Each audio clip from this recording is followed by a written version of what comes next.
So the process of researching, shooting the video, looking at the tags, getting the description, getting the thumbnail, editing the videos, downloading the videos, publishing the video to YouTube, it was just a lot.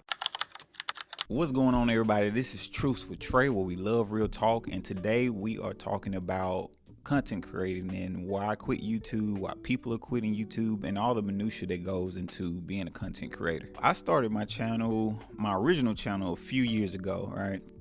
And I had this inclination that I was going to make videos, I was going to get a lot of subscribers, a lot of comments, and I was just going to blow up just like everybody on YouTube made it seem. Well, the problem with that is YouTube has to push out your videos, and if YouTube is not pushing out your videos, if you're not consistent, you can't find your audience, then it's hard to grow. So I think that's one of the reasons that I stopped initially doing YouTube. I didn't realize how much time it really took into making a YouTube video, doing the editing, doing the research, the SEO, the tags. It's so much to going into a YouTube video. Even this video right here, it's so much research that a lot of people don't talk about, and that's why we have a lot of content creators, big content creators, are quitting YouTube. Now, I will say on the second channel, I've learned a lot because of my first channel, but it's still kind of hard to make YouTube videos. It takes so much out of you. So the number one thing that a lot of people get tripped up on is, what do you need for YouTube creation?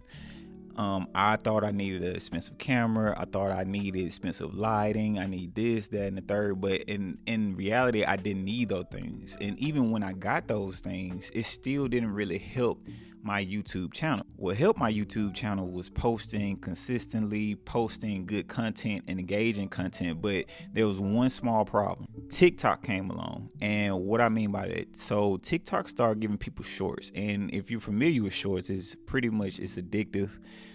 It's highly engaging. You watch 30 seconds of a video, you can scroll to the next one, and YouTube is more of a long form, long content platform. So that's what people was looking for. People wanted that quick hit of information. They wanted that quick excitement. They wanted that viral hit. So YouTube was taking a hit during this time, and that was just so happened the time that I started making my YouTube videos. So what I found myself doing was trying to make viral content. So I would search all day, search hours, trying to find out what's trending right now. And the bad part about that is it took me off the road of what my channel was about. My original channel was about helping people be better, and I'm doing this with this channel, but I'm making sure I stay true to it. But just stick with me on this. Like, I wanted to be viral. I wanted to get the views, and I noticed that my channel was doing good, but all of a sudden it just stopped because I wasn't making viral content. Now, when I started making viral content and I started doing all the crazy thumbnails, trying to do the crazy edits, it started blowing up, but I was losing myself, and I started not having content to make.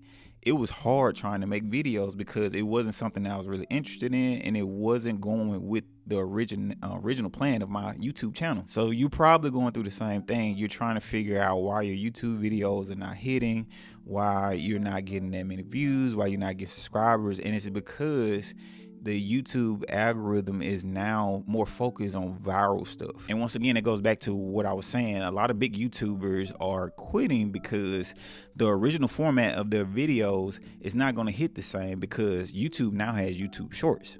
And I'm gonna make a video about why you should make YouTube Shorts, or if you do make YouTube Shorts, how to make them the right way. But YouTube Shorts is giving people that quick dopamine hit that long form content does not give. I don't care what you do, unless you have a really, really high engaging video. And for most small content creators, we don't have the budget, we don't have the skills just yet to make a really high engaging content a video. Those videos takes like days and months to actually make and make them high engaging like that. And as a small YouTube creator, you're not really doing that. You don't have the energy for that. You don't have the skills. You just want to make your videos. So it takes a little longer for us to get pushed out on YouTube. Even with this channel right now, my views are there. So I'm getting views, but it's about the subscribers. So the subscriber count is a little lower, well, a lot lower than the actual view count, because they're looking for that quick hit. They just want to watch a video and go to the next one, watch a video and go to the next one. That's why I blame YouTube Shorts. So back to why I quit YouTube. Another reason was the editing process. Now, the way I edit now is totally different. I shoot in one shoot and then I chop up that video. But when I first started doing YouTube, I would shoot a video, and if I messed up anything, I would stop the camera, had to go back behind the camera, start it back over again, get back in place, remember what I said, start over, go back. It was just a constant going back and forth. It took me like hours just to make one video, because when you're in front of camera, you think you know what you want to say, but things don't come out the way you think they should. So you'll constantly mess up back and forth. So that's why it just took so long, and it was so draining just to make one video. And then once I got done with it, now I got to edit. I didn't know how to edit like I do now. I didn't have the software that we have now. I use CapCut Pro. But I was using I think it was like whatever the Apple app is for editing content. I think it was iMovie, that's the name of it. I was using that, and it was just so hard to get everything chopped up. It took forever for it to load up. It took forever for it to download back to your phone, because that's what I use to create these videos. I use my phone. I don't do a expensive camera. I was like, there's no need for that. But it just took a long time. So the process of researching, shooting the video, looking at the tags, getting the description, getting the thumbnail, editing the videos, downloading the videos, publishing the video to YouTube, it was just a lot. And then we get caught into this cycle of uploading our videos, and then we will constantly look and see if anybody's viewed the YouTube video. That is bad for your mental health as a YouTube creator or content creator, period. I'll be honest with you. Like I said, this is true with Trey. I do that too, and I try to stop myself. So if I upload a video, it's hard not to look and see if it's getting views. But after a while, I say after a day, I just let it go. If it's gonna get views, it's gonna get them. If it's not, it's not. Me looking at it every 5 minutes not gonna change anything. But yeah, it was just like a false sense of reality when you look at YouTube creators or content creators. I want you to do something. I want you to look at the content creators that you're following, right?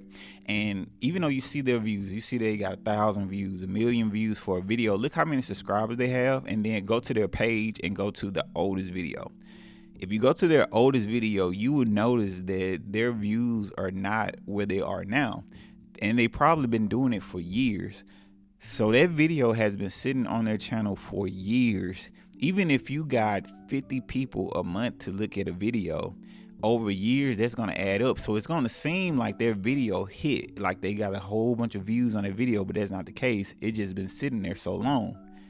Then, of course, now years have passed, they have subscribers, they have people that's watching their videos. Their YouTube channel is seasoned. The YouTube algorithm knows their audience. Now when they make a video, it gets pushed out to the right people, and the people are going to view it. So once again, it's a false reality. So when you start a YouTube channel, especially as a small creator, you think you're going to get that same hit. You think you got the right descriptions, you have the vidIQ, you have the YouTube buddy, you got the SEO stuff. You think it's all going to go, and then you post a video and you get 10 views. And so that's why I quit. I quit some years ago because it was just too much. And maybe it was just on me because I had a false sense of what was supposed to happen. I thought when I made a video, I thought my video was interesting, which they were. I think they were, because I did get monetized on the channel. I did get people to watch it over time, but it just took so much out of me to make a video, and it wasn't fun anymore. So now the way I do videos is, if I'm not feeling it that day, and even though I say, hey, go and keep trying and do what you got to do, that is great. I stand by that. But what I do is I wait until I feel like, hey, I'm about to give a good product. Because if I'm pushing a video and I'm not feeling that video that day, if I'm not feeling that content, that topic, it's going to be hard for me to make it. Thus, in my brain, making it seem like YouTube is hard. YouTube is not hard. You just have to get in the camera and talk about what you really want to talk about. If you're not really up on viral topics, you're not into that, then don't try to make viral topics, because it's not going to last. And then your people that's watching your videos, they can tell when you are authentic. They can tell when you are real. They can tell that, hey, you know what you're talking about, or you really trying to, talk about this subject. Just like now, like, this is an authentic video. I'm pretty sure you can tell I'm not trying to sell you anything. I'm not trying to put no BS up on you. This is just a regular ass conversation. And let's get into the money. So money is another reason why a lot of people quit YouTube, and why I quit YouTube too. and that's a long story. So you get on YouTube and you think you're gonna get this 1,000 subscribers, the 4,000 hours of watch time, and you're gonna start making bank, and that is not what happens. Do you get paid from YouTube? Yes, but how much you get paid from YouTube kind of makes you feel like, is this really worth it? So if you don't know, the way YouTube AdSense work is once you get 1,000 subscribers and 4,000 watch hours, they begin to put ads on your videos. Now, I'm gonna be real with you. This might be a conspiracy to me. I think YouTube puts ads on your videos anyway, like from the jump. But because you don't see the video, you don't know that an ad is on there, right? And most people are not gonna tell you like, hey, you know they putting ads on your videos, right? So I think they put ads on your videos anyway. They're just not paying you for them. I'm willing to bet some of the videos that I have right now, if I go watch it from like a hidden browser or something like that, it's gonna have an ad in that video or under that video that I'm not getting paid for. But that's neither here or there. Anyway, the way you get paid from it is when they put the ad on the video, the company that's putting the ad, they pay YouTube, and YouTube give you a percentage of it. And you would think that these multi-million-dollar or billion-dollar companies have a lot of money, which they do, to market and do all this, but YouTube keeps a lot of that. And you will have people that's making content, and they have thousands of subscribers, and they'll show you their paycheck. You can go look at them. They'll show you their paycheck for that month, and they may be getting like $100 or $200. Now, with that all being said, you just put hours of time in editing, hours of time in making a video. You try to research, you spent your time, and then to turn around and get $100 for the month for all your videos, and you like, is this even worth it? So then comes the whole part of affiliate. You know, you're trying to get some affiliate marketing, trying to get brand deals and things like that. That's where the real money comes in. But a lot of people don't know how to do that, so they solely rely on YouTube paying them. And when they see the small paycheck, they like, is this really worth it? So they quit. And that's part of the reason I quit, because I didn't know about brand deals, really doing affiliate marketing like that. So I was just relying on YouTube to pay me. I got a few checks from YouTube. At that time, they were doing checks. I don't know what they're doing now. I haven't got monetized on this channel. Hopefully I will, and I'll figure it out. But that time it was checks. And I think the highest check I ever got was like $90-something for the month. 'Cause that's how YouTube pays. At the end of the month, they get all your views, all the qualified views, everything they do, and they round it all up, and then they send you a check. Now, that check did come. It came for like 2 or 3 months, right? But then I stopped making content because I was making videos, but it wasn't hidden, so it was taking so much out of me, and I just stopped. And when I stopped, it's like YouTube stopped pushing my content. Even though I had some videos that were viral, I still have a video on that channel that gets views to this day, like hundreds of views a day, but it's not helping my channel because YouTube wants me to keep putting content on there.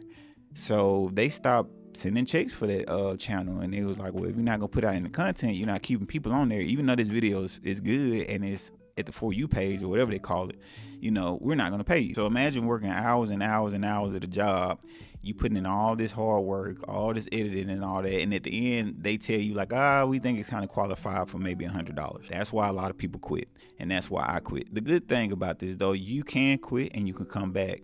Right now with this channel, I take my time with it. I talk when I'm ready to talk, and I want to have fun with it. Now I like talking about real stuff and, you know, giving people a real insight on what's going on with life, YouTube content creating, because I think this is what people need and this is what people want to hear. So whether I get paid off of this or not, if I do, great. If I get the subscribers, great. But, you know, it's just a voice of reason to let you know you're not crazy. But yeah, so this is the video. I just want to talk about why people quit, why I quit it. You know, if you're thinking about quitting, I would say don't. Just take a time and reevaluate. You might have to take a break, but just think about some of the things that we talked about in this video. Is this the reason why you're quitting? If it is, you might have to readjust some of those things. If you made it to the end of this video, if you like this kind of content, subscribe, hit the notification bell, comment below. Let me know your journey. Let me know if you're a small content creator. Let's support each other, and we'll get this video to the top.